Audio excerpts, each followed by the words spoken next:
Going to be hanging out for the next hour and some odd amount of minutes and playing guitar and talking about music and all that good stuff. So I guess we can get right at it.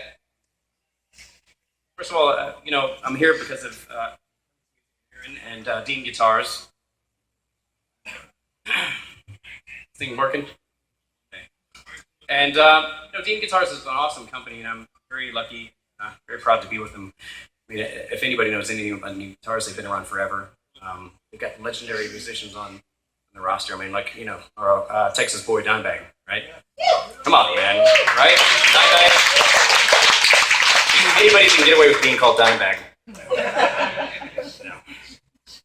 I think his mom even called it Dimebag. I don't know, man. I'm just kidding. Leslie West, Mississippi Queen, right? Everybody knows that, right? Yeah. No? Yes? No? Yeah. Come on, man. Yeah. Michael Schenker. Dave Mustaine, Megadeth. Michael Schenker, Rudy Schenker.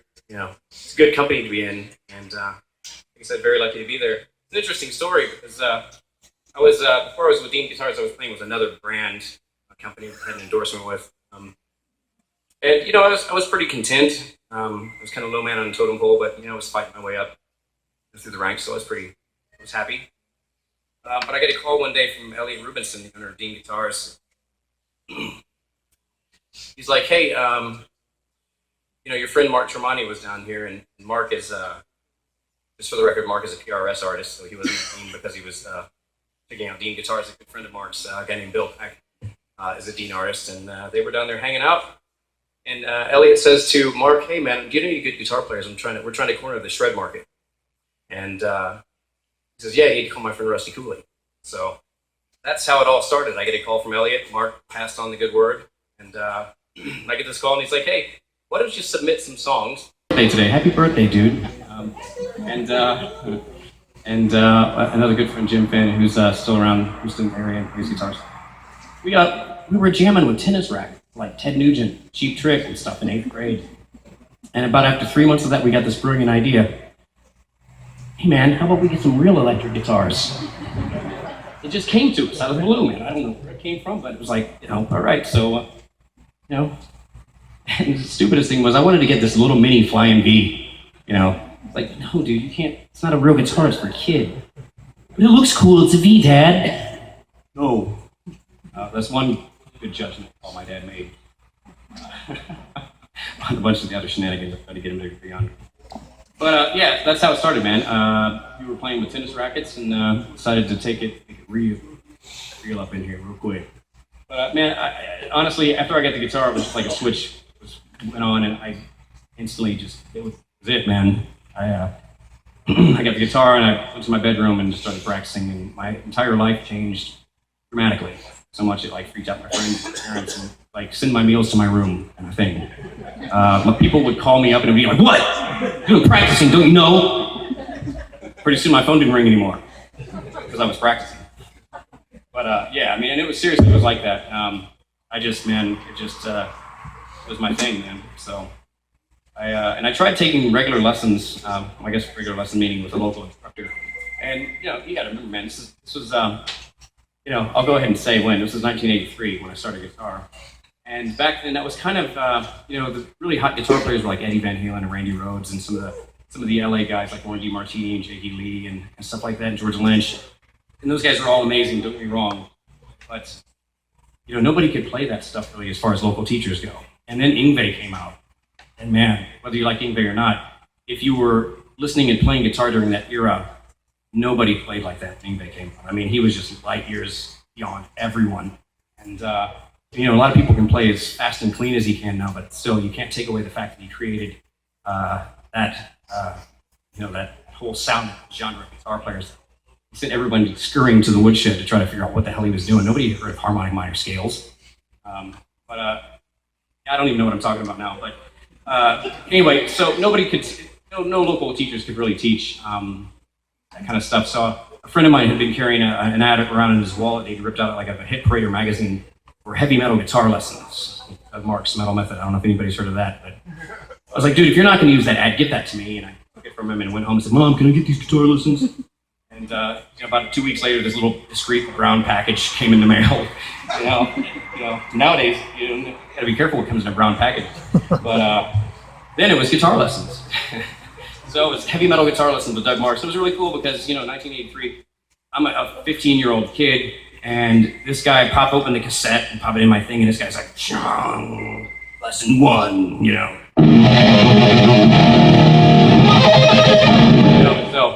holy shit.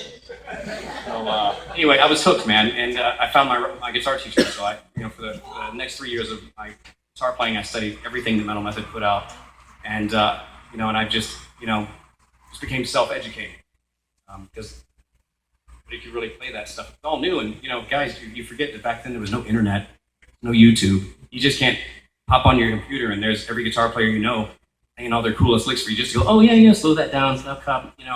Back then, if you wanted to learn something, you got out a cassette or you got out a record and went be real slow, and then it just good luck with that. I didn't even try. So it was a lot harder to you were on your own really. There's something to be said for guitar players that come from that generation. And it's a beautiful thing. I mean, don't get me wrong. If I would have learned how to play guitar in this generation, I'd have felt lucky. Maybe I wouldn't because I just take it for granted. I'm grateful. But having said that, there's a lot of bad stuff out there, and I see it all the time being a guitar teacher. Guitar players in general, they have this thing where they see somebody that's better than them. They just think that whatever they're doing is right. And that's not always the case. So you pick up a lot of bad habits, and it's like, man, I'm correcting people's mistakes and bad habits all the time because, little Johnny down the street can put up his version of Smoke on the Water. Doesn't mean it's right, but if you want to copy it, go for it, man.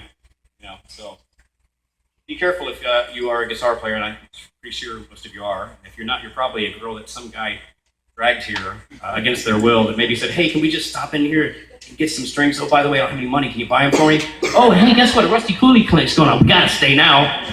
So sorry, ladies. My apologies. My bullshit for now. But yeah. So anyway, that's pretty much that. Just I've been playing forever. Did you have a specific question about my practice schedule or anything like that? Or?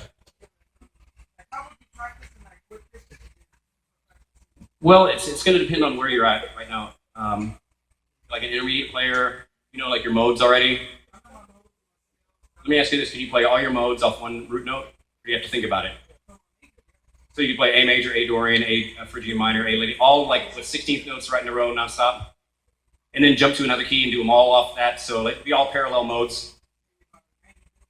Okay, well, see, when you want to know things to a level of degree that you don't have to think about it anymore, because if you still have to think about it, I'll give you a good for instance. Again, I'm a teacher, I teach all the time, and I'll get a student come in and he'll go, I'll say, all right, well, you know your mode? He's like, yeah, I can play G major. Go, okay, cool, man. Now can you play, I don't know, C flat major? Well, I know G's here, and then, and they do this thing where they're going back and forth because they learned the scale based on the fret that it was on. When you're in fact supposed to learn the scale based on the pattern that you see in your mind's eye. It's like chord visualization. You want to learn these things and visualize them. So it doesn't matter when you learn it, you know it because you can see the shape. It doesn't matter what fret you play it on. You know it. And that's the test that I always give them. All right, let's play all the modes off this root note. Okay, I got this one, and then Phrygian, I learned this key, and they do those fumbling around. So you want to really know it. But so you know your modes basics. Okay. Around anywhere on the fretboard. Okay. One of the things you want to be doing is making sure that you can play all those modes in that key in every position available, and then start to, just map them out in as many different fingerings as possible. And one of the techniques that I use to build up physical playing ability is I use a timer to practice every example for 5 minutes apiece. And that's another thing that I picked up from Mars.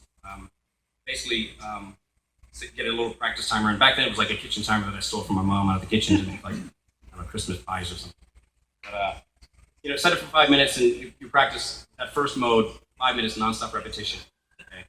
And during the 5 minutes when you practice it, find a nice, easy tempo. Make sure your right left hand correct. Everything's good. You want to speed it up. And at some point during the 5 minutes, you want to find the fastest speed that you can play that key. Okay.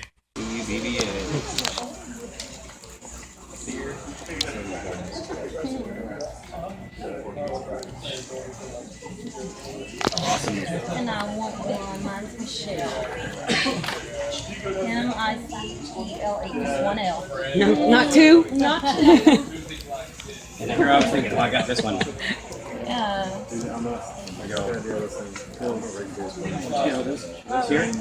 So many instrumentals, Did you want any?